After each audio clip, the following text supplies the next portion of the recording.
Well, thank you so much, Emmanuel. I'm representing Inspire Synergy Critical Skills team on that topic, and it has been advertised as a case for 21st century skills development. I am Madei Mangori, board member of Managing Research Africa and Director Emeritus, and those are my details.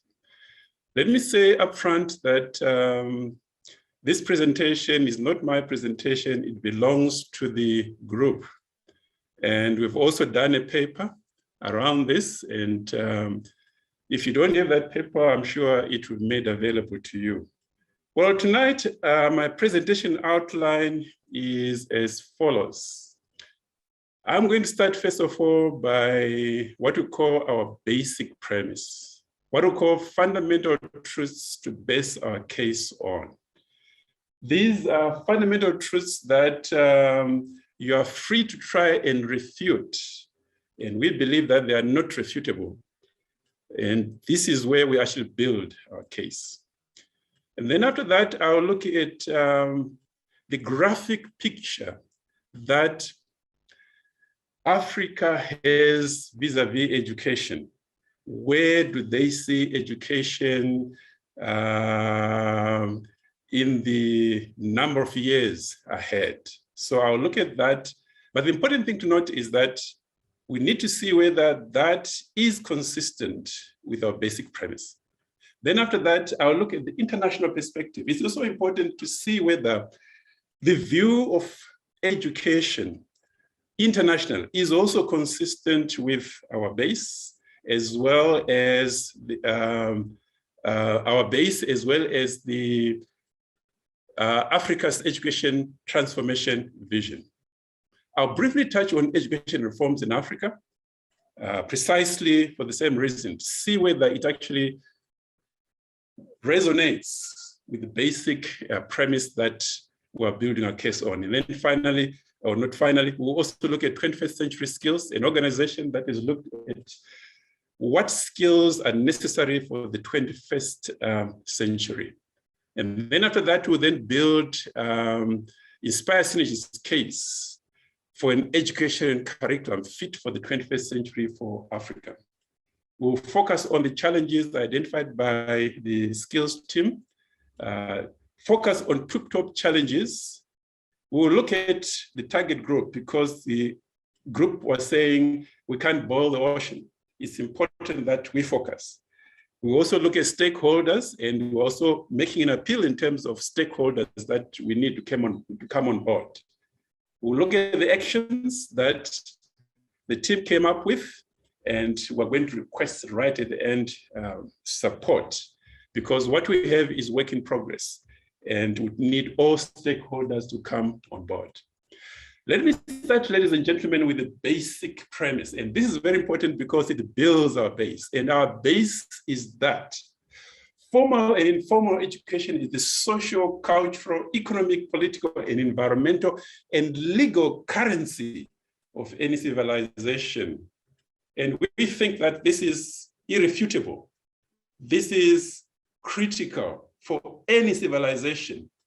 And what you're saying is that formal and informal education is the medium of exchange for progress in society. If we don't have formal and informal education, then we are not going to have progress in society. It is the medium of exchange for progress in society. The exchange is ignorance for knowledge, ignorance for skills in general, and critical skills in particular. Ignorance for right attitudes, ignorance for creativity and innovation, ignorance for standards. That is ignorance for progress in its various forms. Please note, if one thinks education that is knowledge, skills, and right attitude is expensive, one should try ignorance. It is very much more expensive. If there's going to be progress in social, cultural, economic, political, environmental, etc., legal sector society, it is because of informal and formal education. Ladies and gentlemen, Society is made of and is the mirror image of its formal and informal education. If one wants to destroy society, it has been argued, wants to destroy its schooling system from preschool to university, and the result will be profound. The result will be profound because a teacher is a teacher because of, a medical doctor is a medical doctor because of, an engineer is an engineer because of, a pilot is a pilot because of. You can complete these sentences for yourselves, ladies and gentlemen, and add some more sentences to cover your own profession on the area of expertise. It is true. Society is made of and is the mirror image of its formal and informal education. We all cannot argue with that. And that's part of our basic premise in building this case. Formal and informal education is the currency that produces progress or lack thereof in any society. And this is irrefutable. Humanity will progress or remain stagnant or retrogress, predicated on the foundation of the nature, level, and quality of its education. The process and rate of acquisition of knowledge, skills, social acceptance, behaviors, and attitudes, ladies and gentlemen, determine how developed or underdeveloped humanity becomes. And critical to that learning and teaching processes in society is the embracing of imbibing and utilization of creativity and innovation. We only compete on the basis of creativity and innovation, creating of new ideas, new novel things, as well as adaptation. And what you're saying is that that's critical, is part of the learning process. You're saying this vis-a-vis humanity's myriad and multifaceted problems encountered. As a result, humanity strives to carve an economic niche in existence from its environmental endowments and natural resources, which is really what society does. Ladies and gentlemen, apart from the natural God-given endowments under the earth, that is all the minerals underground, on the surface of the earth, the land, in the sky, atmosphere, e.g. the air, galaxies, solar systems, etc. Society is created, and I emphasize this, co-created, not created in the image of its informal and formal education. Look at the myriad of interventions that humanity has created vis-a-vis carving an economic niche in existence from its environmental endowments and natural resources. Ladies and gentlemen, overarching this whole process is the development of humanity itself, the development of human capital. That is the greatest resource that any country can have. And obviously, what you're saying is that education then becomes critical in that regard. Human capital development in any society is the foundation that will keep society to effectively and efficiently utilize and capitalize on its natural resources. Well, they do this through productivity, efficiency, effectiveness, production, whether it's in construction, manufacturing, etc. Issues of quality, what the customer wants, are all important. And we're saying that's part of our basic premise. This is achieved primarily through creation and use of technology. In the same way that education is the currency of any civilization, and I'm sure I can refute that, curriculum is the currency of education. Culturally acceptable and written and oral curriculum has driven different societies since time immemorial. Programmed and written down curriculum has directed education systems internationally since probably the Industrial Revolution, if not earlier. In the same way that education is the currency of any civilization, curriculum is the currency of education in Africa, is the medium of exchange. Consequently, Inspire Synergy makes a case for an education curriculum fit for the 21st century for Africa, partly on the basis of this basic premise, which I've welcomed you to challenge it, but I believe You can't challenge it because it's the fundamental truth. Having said that, I think it's important to see where Africa is going, what AU is saying in terms of education. Is it consistent with our basic premise? Our argument is yes, it is. Well, ladies and gentlemen, you can look at those two pictures. You see that the skills, knowledge, and the attitudes required on the right, the picture on the right, as well as the picture on the left, are different. Both are in, two gentlemen are in transport. You'll agree with me that maybe the picture on the right is consistent with the fourth industrial revolution. And therefore, one would want to argue that, well, maybe where is our education? Because I talk about critical skills here. Someone would argue that maybe our education is a man riding a bicycle with a goat on their back. Maybe we need to start transforming from that to the picture. I leave that to your own thinking. But Agenda 2063 says Africa's human capital will be fully developed as its most precious resource through sustained investments. Straight away from that statement alone, it shows that AU is consistent with our basic premise that I started with. Agenda 2063 calls for an action that states the importance to catalyze education and skills revolution. Why do that if it's not important? Actively promote science, technology, research, and innovation. All right, very important. Build knowledge, human capital, capabilities, skills to drive innovations. And for the African century, expand universal access to quality early childhood, primary and secondary education. Expand and consolidate gender parity in education, which means that the boy child and the girl child have equal status when it comes to access to education. Strengthen technical and vocational education training through scaled up investments.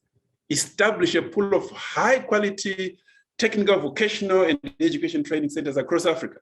Foster greater links with industry and alignment to labor markets with a view to do what? To improve skills profile, employability, and entrepreneurship of especially the youth and women, and closing the skills gap across the continent. Further call to action is to build and expand the African knowledge society. Well, you're talking about knowledge society, and you can't have that without education. Through transformation, investments in universities, science, technology, research, and innovation. And through harmonization of education standards and the mutual recognition of academic and professional qualifications, establish an African accreditation agency, develop and monitor educational quality standards with a view to expanding student and academic mobility across the continent, strengthen Pan-African University, build the Pan-African Virtual University, elevate Africa's role into global research, technology, development and transfer, innovation in knowledge and production, harness universities and their networks and their options and other options to enable high quality university education. So I put it to you, ladies and gentlemen, that Africa wants to move from where it is, which is the picture on the left, to the picture on the right. And this, I put it to you that this is consistent with our basic premise. Formal and informal education is the social, cultural, economic, political, environmental, and legal currency of any civilization. Well, Africa, we now know the perspective of Africa. How about the international perspective? Do they agree with our basic premise? I would argue as well and say, yes, they do. UNESCO, the Director General argues that the response to interwoven global challenges should be surfaced from deep within the spirit of collective humanity. What does that mean? She believes that a paradigm shift is called for that sees through the risks and opportunities confronting humanity. She categorically mainstreams the role of education in this process. She views education as a catalyst for building a better and more sustainable future for all. She acknowledges popularity, currency, and recognition of this perspective globally. She argues further to create a world that is more just, peaceful, sustainable. All individual societies must be equipped and empowered by knowledge, skills, values, as well as being instilled with a heightened awareness to drive such a change. This is where education has a critical role to play. They advocate for education for sustainable development. So you can't have sustainable development if there is no education.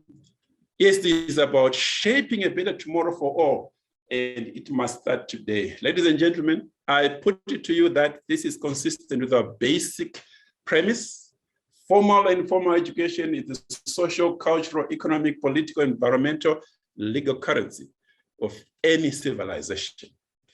Well, let's move on to the reforms that happened in Africa in terms of education. 1960s, we all know that marked the end of colonial rule and the attainment of self-rule in many African countries.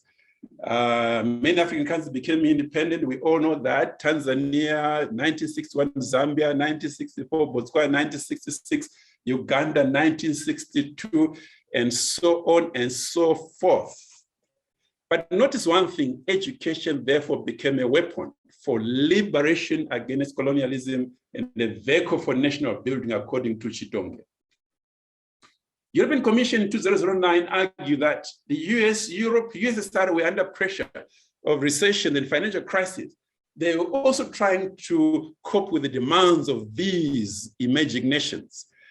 So the scenario led to many developed countries adopting a more cooperative and collective approaches with the developing countries in critical sectors such as education and health. This new approach to cooperation became a precursor towards greater globalization in Africa, particularly in education and economic trade. And obviously the two important institutions, the World Bank, IMF, took an interest, obviously, in terms of the education in Africa, in its funding. And obviously, you know that he who funds also will dictate the terms. So Bebels and Tor argue that as a consequence of globalization, education policy in Africa was internationalized as an apparatus for national development, but not necessarily for the good of Africans, but for other interests. Research on the impact of globalization on the education transformation of developing countries carried out by Zaja indicates that in Africa, education reforms were largely imposed on weaker states. So there were varying interests. There were interests vis-a-vis education. The recipient countries neither had the capacity nor the resources to effectively implement the reforms according to Morton. Global influence education became a pivot of a new era of prosperity, justice, and democracy. And financial institutions, obviously, the World Bank, became not only sponsors of many of these education reforms, but advisors and champions these reforms, particularly in developing countries, in Asia, Africa, and Latin America, according to CLEAS. A specific policy was systematically and informally designed, administered, and valued by international financial institutions, particularly in education and other social sectors, to ensure cost effectiveness as they define it. So in this way, political power, including major decisions on the education system, was transferred from the indebted countries to the multilateral institutions, therefore defeating local ownership of the reforms. Developing countries had to alter their educational policies to suit the donor agents' visions, but at the risk of losing their indigenous traits. And Morton argues that trade-off of local education policies in favor of globalization did not yield significant results, especially with regard to quality and efficiency of education management. For example, the imported education policies were applied to local learners as if the culture of the local students was similar, and the culture from where the policies, came from. This resulted in cultural shock and subsequent resistance to learning.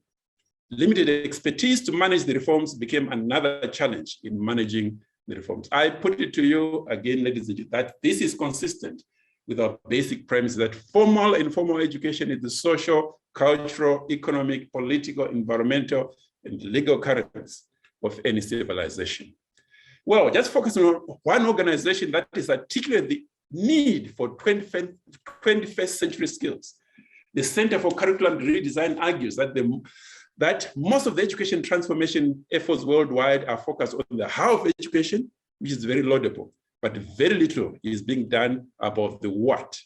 Education much needs innovative curriculum to be adapted to the needs of the 21st century student and society. And so the question that they pose is education relevant enough to this century?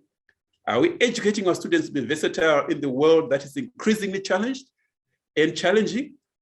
The Center for Curriculum Redesign addresses the fundamental question of what should students learn for the 21st century, and openly propagates its recommendation and frameworks on a worldwide basis to prepare students for the evolving workplace. It's necessary to instill in them the competencies relevant today. They call these the 21st century skills. These skills, though, are not necessarily limited to the world of technology. In fact, many of them have little to do with technology. They argue that they provide a short list of some of the kinds of skills they call 21st century as critical thinking, creativity, collaborating, informational skills, media literacy, technology, leadership, initiative, social skills, productivity. That is the list that they came up with. But obviously every country will have to look at that and see what's suitable to itself.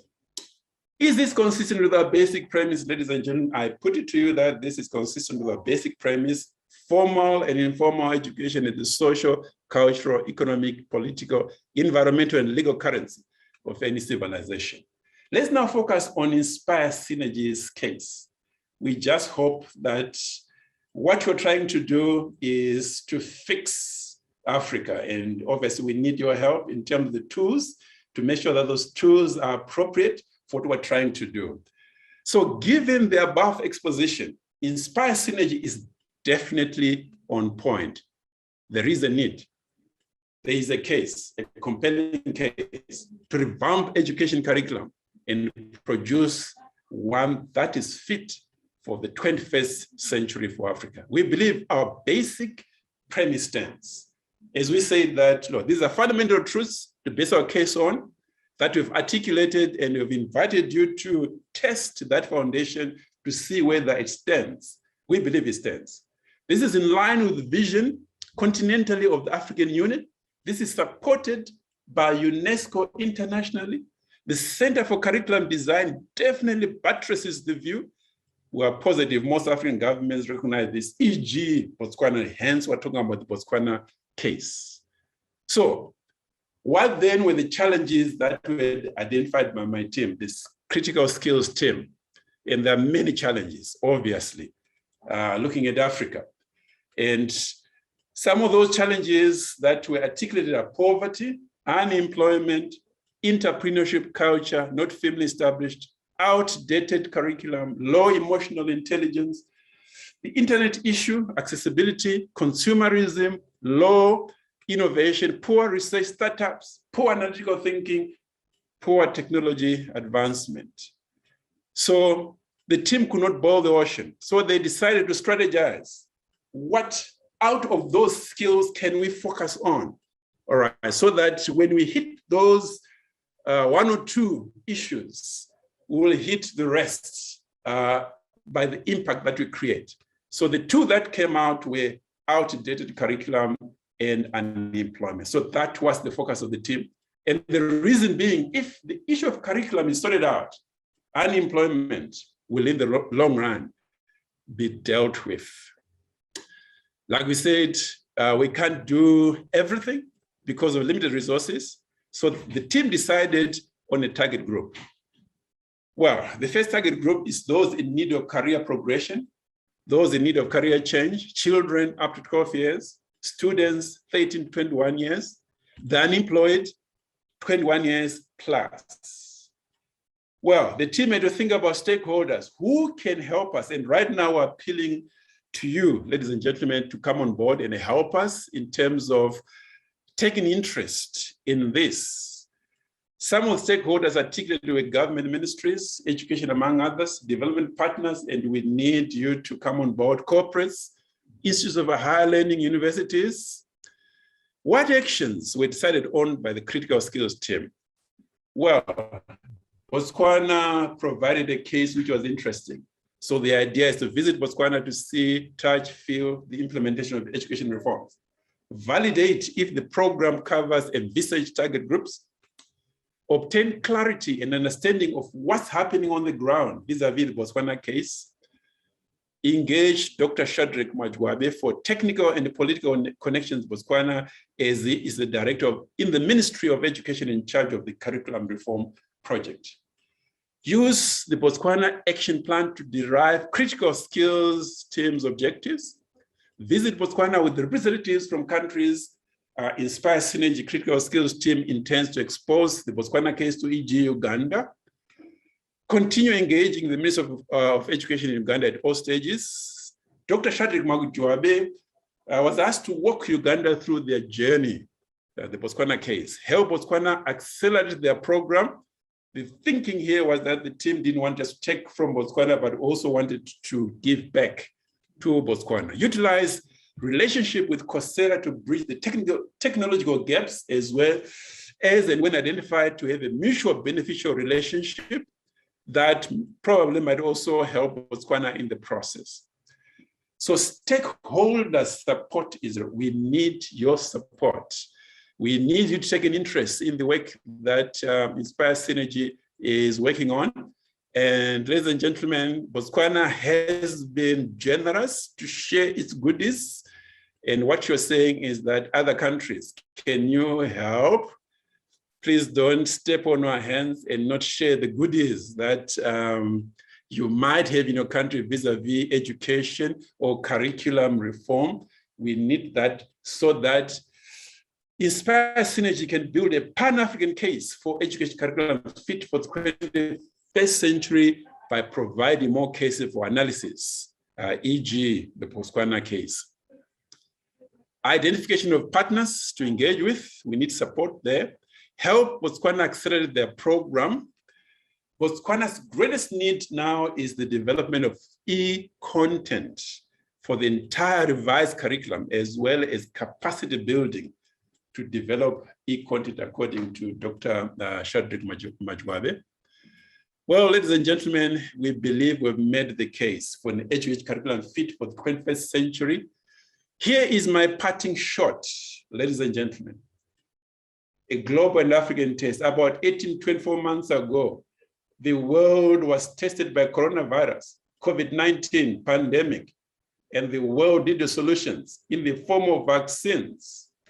Sad to say, none came from Africa. However, it is heartening, heartwarming to note that Dr. Walter Otieno of Maseno University of Medicine of Kenya made a first ever breakthrough in creating malaria vaccine approved by WHO on 6 October 2021. That is the spirit, ladies and gentlemen. We need more of such breakthroughs because formal and informal education is the social, cultural, economic, political, environmental, and legal currency of any civilization. It is the medium of exchange for progress in society. Thank you, ladies and gentlemen. I'm signing off. Asante Mexita Tenda Siabonga. Thank you. And those are my presenter details. And like I said, I was presenting on behalf of the Inspire critical skills team.